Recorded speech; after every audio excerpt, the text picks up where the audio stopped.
เมื่อเดือนที่แล้วสักประมาณกลางเดือนซึ่งเป็นที่รู้กันว่าเป็นช่วงวันมาฆบูชาซึ่งเป็นวันสำคัญในทางพุทธศาสนาและก็เป็นที่รู้กันดีในหมู่ชาวพุทธศาสนิกชนแทบจะกล่าวได้ว่าทั่วโลกในวันสำคัญดังกล่าวอยู่วัดเฮาก็จะมีแม่ออกพ่อออกหรือว่าอุบาสกอุบาสิกามารักษาอุโบสถศีลอยู่วัดดังนั้นผู้เว้าจึงใส่โอกาสนี้ในการแปลพระสูตรหนึ่งชื่อว่ามหาปทานสูตรเป็นเรื่องเกี่ยวกับบุพเพนิวาสหรือประวัติของพระพุทธเจ้า7พระองค์ซึ่งประกอบมีพระวิปัสสีพุทธเจ้าพระสิขีพระเวสสภูพระกกุสันโธพระโกนาคามโนพระกัสสโปพระโคตโมและพระโคตโมในบรรดาพระพุทธเจ้าทั้ง7พระองค์ในพระสูตรนี้จะเน้นหนักไปที่องค์ที่หนึ่งนั่นก็คือพระวิปัสสีพุทธเจ้าและก็ในพระสูตรดังกล่าวได้ในการแปลพระสูตรดังกล่าว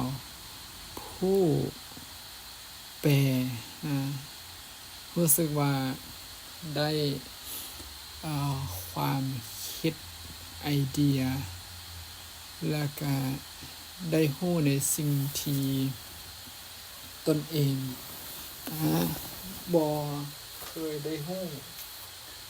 บ่เคยได้ยินและก็บางอย่างเมื่อรู้เมื่อได้ยินแล้วก็ได้ทบทวนความทรงจำเบื้องต้นได้กล่าวเอาไว้ว่าเมื่อพระพุทธเจ้าเสด็จประทับอยู่ที่กุฎีใกล้ไม้กุมน้ำวิหารพระเชตวันซึ่งเป็นอารามของท่านอนาถบิณฑิกเศรษฐีสร้างถวายอยู่ที่พระนครสาวัตถีเพิ่นกล่าวไว้ว่าในครั้งนั้นหลังจากที่ภิกขุหรือพระกลับจากบิณฑบาตและก็ฉันอาหารแล้วได้มานั่งประชุมกันในโฮงกลมใกล้ไม้กุมน้ำเมื่อมานั่งประชุมกันก็ได้เกิดการสนทนาธรรมเกี่ยวกับบุพเพนิวาสขึ้นว่าบุพเพนิวาสและก็ได้กล่าวว่าบุพเพนิวาสมีย้อนเหตุนี้บุพเพนิวาสมีย้อนเหตุนี้และในขณะที่พระภิกขุเหล่านั้นกำลังลมกันพระพุทธเจ้าก็ได้ยินถ้อยคำหรือการเจรจาการลมกันของ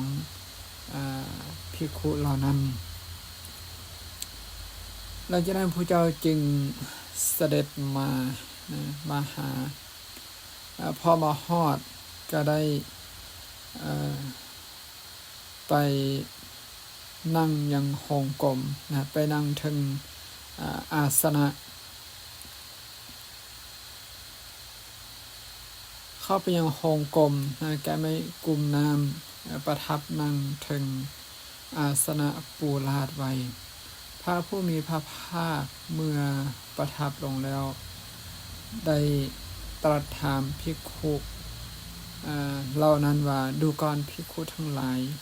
เดี๋ยวนี้พวกทานประชุมสนทนาเรื่องอย่างกันที่จริงแล้วนี่พระพุทธเจ้าฮู้หรือว่าได้ยินแล้วฮู้แล้วว่าภิกขุเหล่านั้นนั่งสนทนาเรื่องบุพเพนิวาสกันแต่ว่าพอมาฮอดแล้วก็มาตั้งคำถามอีกว่าดูก่อนภิกขุทั้งหลายพวกทานประชุมสนทนาเรื่องอย่างกันเรื่องนี้ถือว่าเป็นเรื่องที่น่าสนใจสำหรับผู้แปลเพราะว่าเมื่อฮู้แล้วว่าพระสงฆ์อยู่โฮงกลมที่กำลังประชุมกันในขณะนั้นนี่เป้าเรื่องบุพเพนิวาสแต่พอมาฮอดแล้วก็มาถามอีกดังนั้นบ่ฮู้ว่าเป้าหมายของพระพุทธเจ้าในที่นี้ว่าแม่นอีหยังหรือเพิ่นมีความคิดอะไรก็บ่ฮู้นะพอมาฮอดแล้วก็ถามอีกเมื่อถามแล้วพระเหล่านั้นก็ได้ ตอบพระพุทธเจ้าว่าหลังจากที่กลับมาจากบิณฑบาตและสันภัตตาหารแล้วได้มานั่งประชุมกันในโฮงกลมใกล้ไมกลุ่มน้ำเกิดการสนทนาธรรมมีกถาเกี่ยวกับบุพเพนิวาสขึ้นว่าบุพเพนิวาสมีย้อนเหตุนี้บุพเพนิวาสมีย้อนเหตุนี้ดังนี้ว่าซั่นนี่คือสิ่งที่พระสงฆ์เหล่านั้นรายงานแด่พระพุทธเจ้าว่าพวกตนนี่ประชุมกันว่าเรื่องนี้นะคือว่าเรื่องบุพเพนิวาสว่ามีย้อนเหตุนี้นี่เมื่อพุทธเจ้าได้ยินคำกล่าวเหล่านั้นก็เลยได้ถามพระภิกขุเหล่านั้นว่าดูก่อนภิกขุทั้งหลายพวกทานอยากฟังธรรมมีกถาเกี่ยวกับบุพเพนิวาสหรือบ่ภิกขุเหล่านั้นจึงคราบทูลว่าข้าแด่พระองค์ผู้เจริญเป็นการสมควรแล้วที่พระผู้มีพระภาคเจ้าจะพึงทรงธรรมมิกถาเกี่ยวกับบุพเพนิวาสข้าแด่พระสุคตเป็นการสมควรแล้วที่พระผู้มีพระภาคเจ้าจะพึงทรงกระทำธรรมมิกถาซึ่งเกี่ยวกับบุพเพนิวาสภิกขุเหล่านั้นได้ฟังพระดำรัสของพระผู้มีพระภาคเจ้าแล้วได้ทรงจือไว้พระผู้มีพระภาคเจ้าตรัสว่าดูก่อนภิกขุทั้งหลายถ้าเช่นนั้นพวกทานจงฟังจงใส่ใจให้ดีท้อนเฮาจะกล่าวภิกขุเหล่านั้นจึงพากันทูลหาพระผู้มีพระภาคเจ้าแล้วพระผู้มีพระภาคเจ้าได้ตรัสพุทธพจน์ดังนี้ว่าดูก่อนภิกขุทั้งหลายนับแต่นี้ไป91กับพระผู้มีพระภาคอรหันตสัมมาสัมพุทธเจ้าพระนามว่าวิปัสสีได้เสด็จอุบัติขึ้นในโลกนับแต่นี้ไป31กับพระผู้มีพระภาคอรหันตสัมมาสัมพุทธเจ้าพระนามว่าสิขีได้เสด็จอุบัติขึ้นในโลกในกับที่31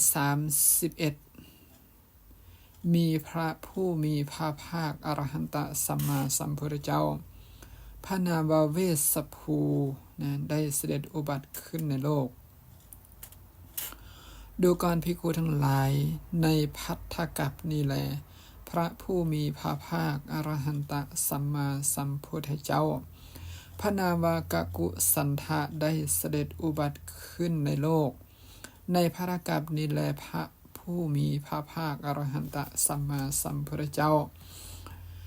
พระนามว่าโกนาคมนะได้เสด็จอุบัติขึ้นในโลก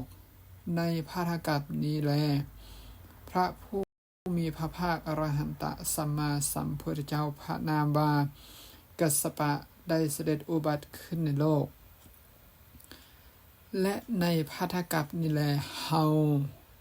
ในที่นี้หมายถึงพระพุทธเจ้าที่ชื่อว่าสมณะโคดมซึ่งเป็นองค์ปัจจุบันเฮาผู้อรหันตสัมมาสัมพุทธเจ้าในเดี๋ยวนี้อุบัติขึ้นในโลกแล้วขึ้นแล้วในโลกดูก่อนภิกขุทั้งหลายพระผู้มีพระภาคอรหันตสัมมาสัมพุทธเจ้าพระนามว่าวิปัสสีได้เป็นกษัตริย์โดยพระศาสตร์ทรงอุบัติในคัตติยสกุลพระผู้มีพระภาคอรหันตสัมมาสัมพุทธเจ้าพระนามว่าสิขีได้เป็นกษัตริย์โดยพระศาสตร์ทรงอุบัติในคัตติยสกุลพระผู้มีพระภาคอรหันตสัมมาสัมพุทธเจ้าพระนามว่าเวสสภูได้เป็นกษัตริย์โดยพระศาสตร์ทรงอุบัติขึ้นในคัตติยสกุลพระผู้มีพระภาคอรหันตสัมมาสัมพุทธเจ้าพระนามว่ากกุสันทะได้เป็นพราหมณ์โดยพระศาสตร์ทรงอุบัติในพราหมณ์สกุลพระผู้มีพระภาคอรหันตสัมมาสัมพุทธเจ้าพระนามว่าโกนาคมนะได้เป็นพราหมณ์โดยพระศาสตร์ทรงอุบัติในพราหมณ์สกุลพระผู้มีพระภาคอรหันตสัมมาสัมพุทธเจ้าพระนามว่ากัสสปะได้เป็นพราหมณ์โดยพระศาสตร์ทรงอุบัติในพราหมณ์สกุลดูก่อนภิกขุทั้งหลายเฮาผู้อรหันตสัมมาสัมพุทธเจ้าในเดี๋ยวนี้ได้เป็นกษัตริย์โดยพระศาสตร์อุบัติในคัตติยสกุลบอกถึงเรื่องสกุลเรื่องสกุลคือองค์ที่1 2 3 องค์ทำอิฐนี่อุบัติขึ้นในคัตติยสกุลคือในตระกูลกษัตริย์นั่นเองมีพ่อเป็นผู้ปกครองแต่ว่าพอ3 องค์ต่อมานั่นก็คือพระพุทธเจ้าที่ชื่อว่ากกุสันทะโกนาคมนะและกัสสปะ3 องค์นี้นี่อุบัติขึ้นในพราหมณ์สกุลนี่คือเป็นวรรณะพราหมณ์พอมาฮอดองค์สุดท้ายบัดนี้คือพระสมณะโคดมอุบัติขึ้นในคัตติยสกุลคือในตระกูลคือในวรรณะกษัตริย์ดังนั้นผู้แปลบ่แน่ใจว่าคือทับอิฐเข้าใจว่าผู้ที่จะเป็นพระพุทธเจ้าจะอุบัติขึ้นแต่ในวรรณะกษัตริย์เท่านั้นคือในคัตติยสกุลเท่านั้นแต่ว่าพอได้มาอ่านพระสูตรนี้ได้มาแปลพระสูตรนี้จึงได้รู้ว่าพระพุทธเจ้าบางองค์นั้นอุบัติขึ้นในคัตติยสกุลคือในวรรณะกษัตริย์บางองค์อุบัติขึ้นในพราหมณ์สกุลในวรรณะพราหมณ์บางองค์อุบัติขึ้นในคัตติยสกุลใน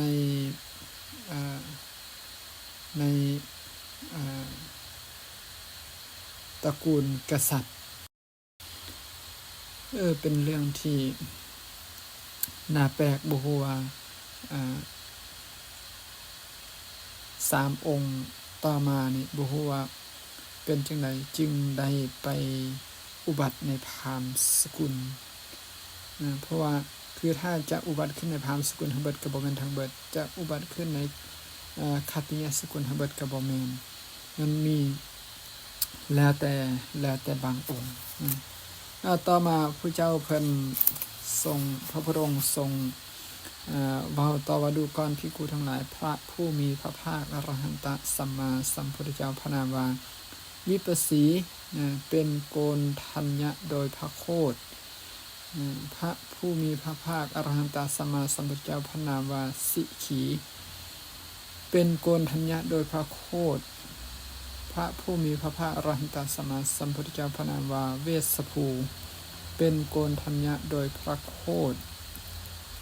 พระผู้มีพระภาคอรหันตสัมมาสัมพุทธเจ้าพระนามว่ากกุสันทะเป็นกัสสปะโดยพระโคดพระผู้มีพระภาคอรหันตสัมมาสัมพุทธเจ้าพระนามว่าโกนาคมนะเป็นกษัตริย์โดยพระโคดพระผู้มีพระภาคอรหันตสัมมาสัมพุทธเจ้าพระนามว่ากัสสปะเป็นกัสสปะโดยพระโคดดูก่อนภิกขุทั้งหลายเฮาผู้อรหันตสัมมาสัมพุทธเจ้าในเดี๋ยวนี้เป็นโคตมะโคดนั้นโคดเล่ากอของพระพุทธเจ้าแต่ละองค์ก็บางองค์ก็คือกันบางองค์ก็ต่างกันเส้น3องค์ทำอิฐนี่เป็นโกณทัญญะโคดพอ3องค์ต่อมาก็จะเป็นกัสสปะโคดพอมาฮอดองค์สุดท้ายองค์ปัจจุบันเป็นโคตมะโคดดังนั้นอันนี้เป็นความแตกต่างของพระพุทธเจ้าอีกอย่างหนึ่งต่อมาพระเจ้า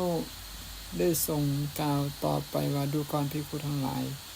พระชนมายุของพระผู้มีพระภาคอรหันตสัมมาสัมพุทธเจ้าพระนามวิปัสสีประมาณ 80,000 ปีพระชนมายุของพระผู้มีพระภาคอรหันตสัมมาสัมพุทธเจ้าพระนามว่าสิขีประมาณ 70,000 ปีพระชนมายุของพระผู้มีพระภาคอรหันตสัมมาสัมพุทธเจ้าพระนามว่าเวสสภูประมาณ 60,000 ปีพระชนมายุของพระผู้มีพระภาคอรหันตสัมมาสัมพุทธเจ้าพระนามว่ากกุสันทะประมาณ 40,000 ปีพระชนมายุของพระผู้มีพระภาคอรหันตสัมมาสัมพุทธเจ้าพระนามว่าโกนาคมนะประมาณ 30,000 ปีพระชนมายุของพระผู้มีพระภาคอรหันตสัมมาสัมพุทธเจ้าพระนามว่ากัสสปะประมาณ 20,000 ปีส่วนพระ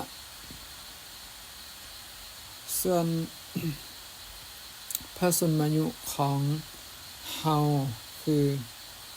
โคตมะในเดี๋ยวนี้มีประมาณน้อยเดียวมีชีวิตผู้ที่มีชีวิตอยู่อย่างดนก็เพียง100 ปี100 ปีบางทีก็น้อยกว่านั้นแดหลายกว่านั้นแดซึ่งอายุห่างกันหลายด้วยความอายุห่างอันนี้น่าจะมีคิดว่าคงจะมีนัยยะสำคัญหลายๆอย่างแต่ว่าก็จะเบาๆถึงอันนี้เพราะว่าจะว่าแต่ในเฉพาะในพระสูตรนี้เพราะว่าผู้แปลเคยได้อ่านผ่านบางเรื่องราวเกี่ยวกับอายุของพระพุทธเจ้าแต่ละองค์นะซึ่งมันบ่งบอกถึงบ่แม่นเหตุการณ์สถานการณ์ของพระพุทธของบ่แม่นพระพุทธศาสนาของโลกเช่นเมื่อใดที่มนุษย์เฮานี่มีคุณธรรมประพฤติปฏิบัติอยู่ในศีลกินในธรรมจิตใจเจริญศีลธรรมเจริญเมื่อนั้นอายุของมนุษย์จะยืนยาวนี่พอต่อมาเมื่อคนเฮาหรือมนุษย์เฮานี่เสื่อมจากศีลธรรมลงไปเรื่อยๆอายุของมนุษย์เฮาก็จะสั้นลงไปเรื่อยดังนั้นส่วนตัวของผ ผู้แปล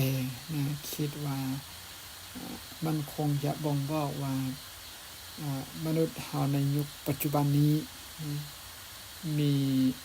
หรือว่าเสื่อมจากศีลธรรมหลายพอสมควร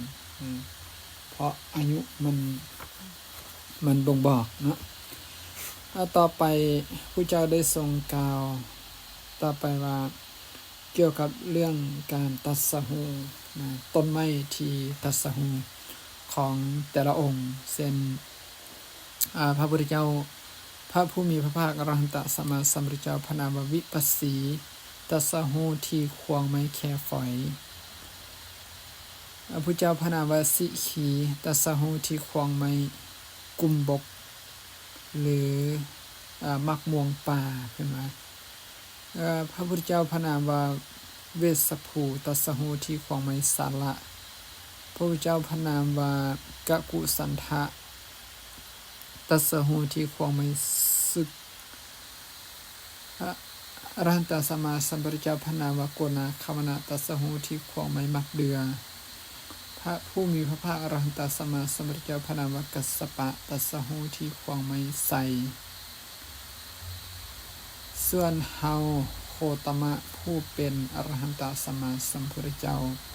ในเดี๋ยวนี้คือพระพุทธเจ้าองค์ปัจจุบันตรัสรู้ที่ควงไม้อัสสัทธะหรือโพธินี่นั่นแต่ละองค์การตรัสรู้ที่กองต้นไม้ที่แตกต่างกันและการพระเจ้ายังได้ กล่าวถึงพระอัครสาวกของแต่ละองค์ซึ่งแต่ละองค์นั้นก็จะมีอัครสาวก2 องค์เหมือนกันเช่นพระพุทธเจ้าพระนามว่าวิปัสสีนี่มีพระคันธะและพระติสสะเป็นครูอัครสาวกพระเจ้าพระนามว่าสิขีมีพระอภิภูและพระสัมภวะเป็นครูอัครสาวกพระพุทธเจ้าพระนามว่าเวสสภูมีพระโสนและพระอุตตรเป็นครูอัครสาวกชื่อนี้เป็นชื่อเดียวกันกับพระที่พระธรรมทูตที่ถูกส่งมาเผยแผ่พุทธศาสนาอยู่สุวรรณภูมิแต่บ่ฮู้ว่าสิเป็นองค์เดียวกันหรือบ่คงคิดว่าคงจะบ่เป็นนะถ้าเป็นพระอรหันต์แล้วก็คงจะบ่กลับมาเกิดเป็นพระอีกนะดังนั้นชื่ออาจจะคล้ายคือกันแต่น่าจะเป็นคนละคนกันนะแล้วต่อมาพระพุทธเจ้าพระนามว่ากกุสันทะมีพระวิทุระและพระสันสีวะเป็นครูอัครสาวกพระพุทธเจ้าพระนามว่าโกนาคามนะมีพระพิยโยสะและพระอุตตระเป็นครูอัครสาวกพระพุทธเจ้าพระนามว่ากัสสปะมีพระติสสะและพระภารทวาสะเป็นครูอัครสาวกและพระภารทวาสะนี่ก็มีเป็นสื่อคล้ายๆกับอัครเป็นสื่อคล้ายๆกับเอตทัคคะพระที่เป็นเอตทัคคะในของพระพุทธเจ้าองค์ปัจจุบันเป็นครูอัครสาวกซึ่งเป็นครูอันเจริญและก็เฮาคือพระสมณโคดมเป็นพระเจ้าองค์ปัจจุบันมีพระสารีบุตรและพระโมคคัลลานะเป็นครูอัครสาวกคือพระเจ้าแต่ละองค์จะมีอัครสาวกซ้ายขวาซ้ายขวาซ้ายขวา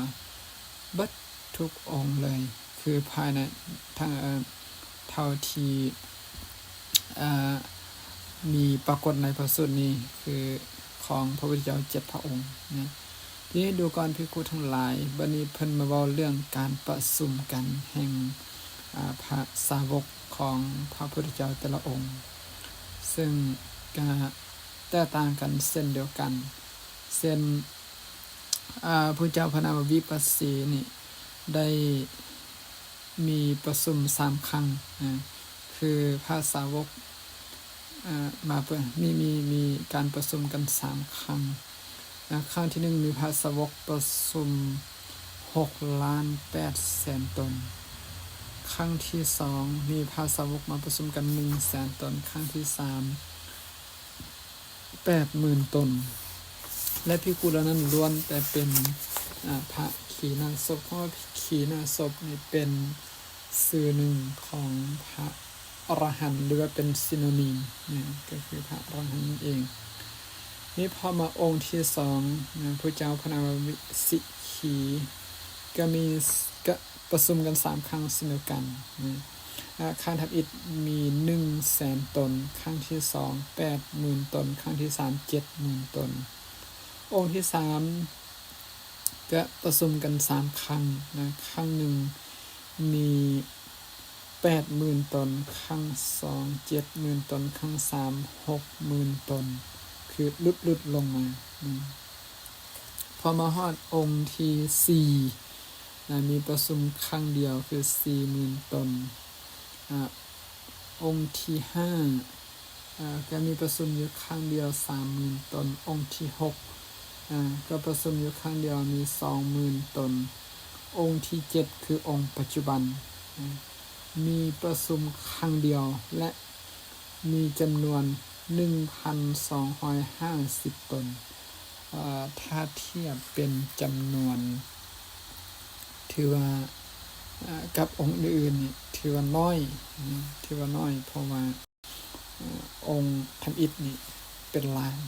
องค์ที่6นี่ก็20,000พอมาฮอดองค์ปัจจุบันมีเพียง 1,250 ตนเท่านั้นเองยันถือว่าลดลงอย่างมหาศาลส่วนมันจะมีนัยยะบ่งบอกถึงอีหยังอันนั้นก็แล้วแต่มุมมองของผู้